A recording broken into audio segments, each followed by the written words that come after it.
Okay, it's time for me to mix up a new batch of Ground Goop. Again, I first saw it used and mentioned by Lou Sassi, so it certainly is not original with me. And here's those ingredients again, I mentioned in one of my earlier videos. So it's celluclay, vermiculite, and celluclay is a paper mache product I'll show you in a minute. Vermiculite is a gardening product. Latex paint, your favorite earth color, equal amounts of each of those, and then half that amount of white glue, and I use Elmer's white glue. And then because you really can keep Ground Goop in a container for, well, I know personally I've done it for more than 5 years. And if you don't want to have mold grow on it, throw in a little bit of Lysol. And I can no longer find the plain Lysol concentrate, so this time I'm going to use Lysol multi-surface cleaner, which I'll show you in a minute, and just a jigger full of that.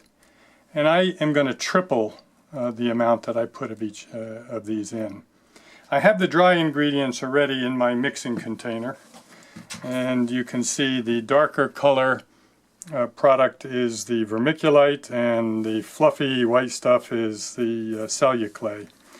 Now, some people I've seen on various forums complaining that the vermiculite they get is very large and lumpy, but you can see this is quite fine, and I'll show you what I use.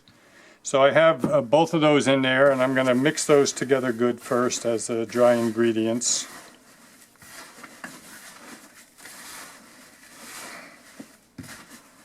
Once I get those mixed, I can start adding the liquid ingredients, which are the paint, the glue, and a little bit of Lysol.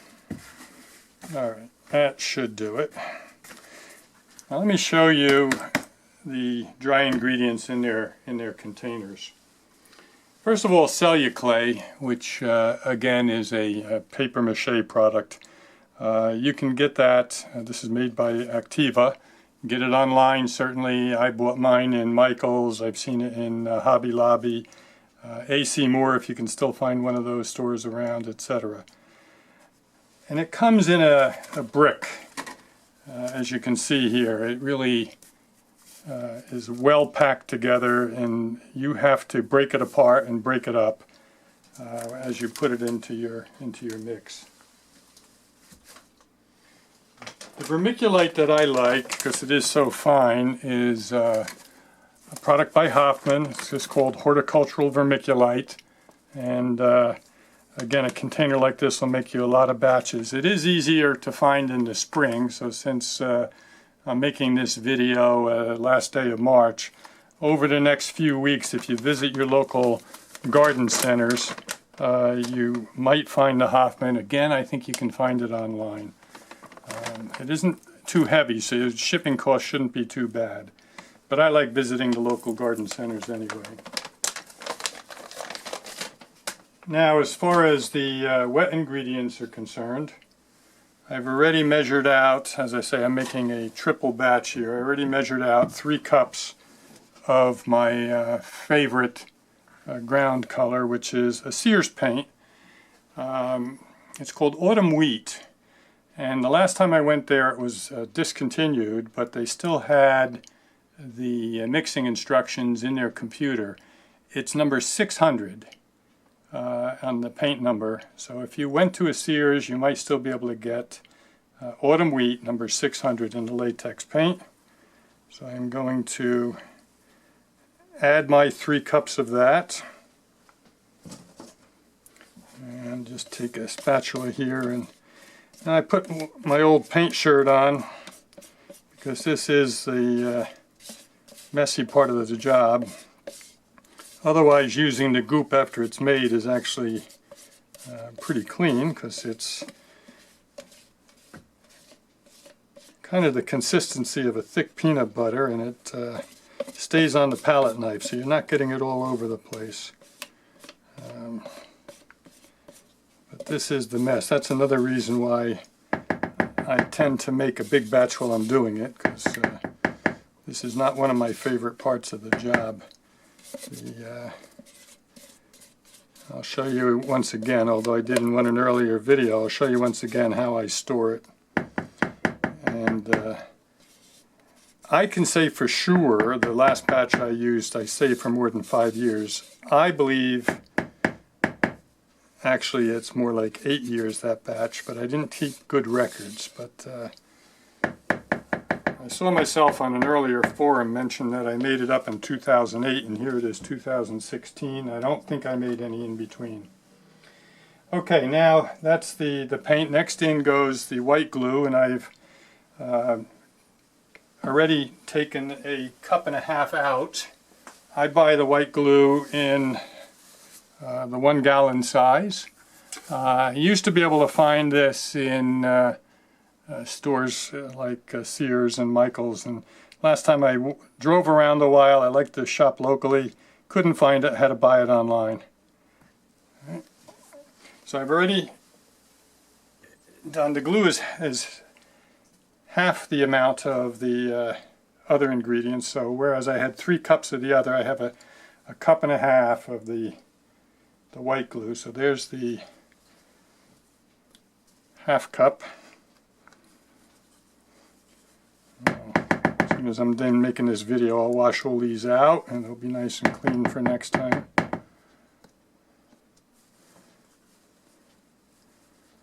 Do not use your wife's good spatula for this.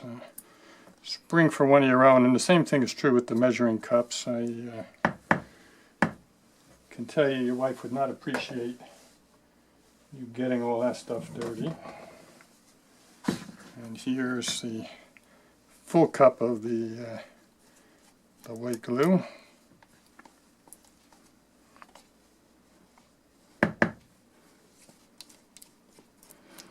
And get that in there.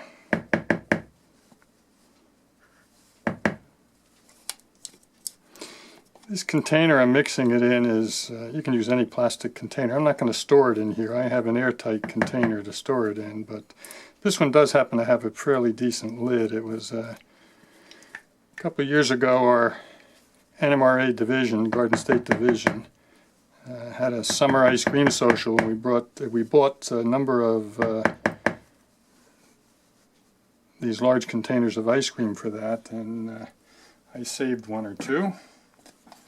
Okay, and then finally the Lysol. And as I said, I couldn't find concentrated Lysol. If you can yet, do so. But this is Lysol multi-surface cleaner. It still says on the back of the container it can be used to control mold and mildew, which is what I'm looking for here. And then this is just a little plastic container. I think I got it at Wendy's. The things they use to dole out their ketchup. And since I'm making a triple batch, I'm going to put 2 jiggers of that in just to control mold and mildew over time. Now if you were going to use it rather quickly, you don't have to worry about it getting moldy and full of mildew once it's dry. So it's only if you're going to keep it for any length of time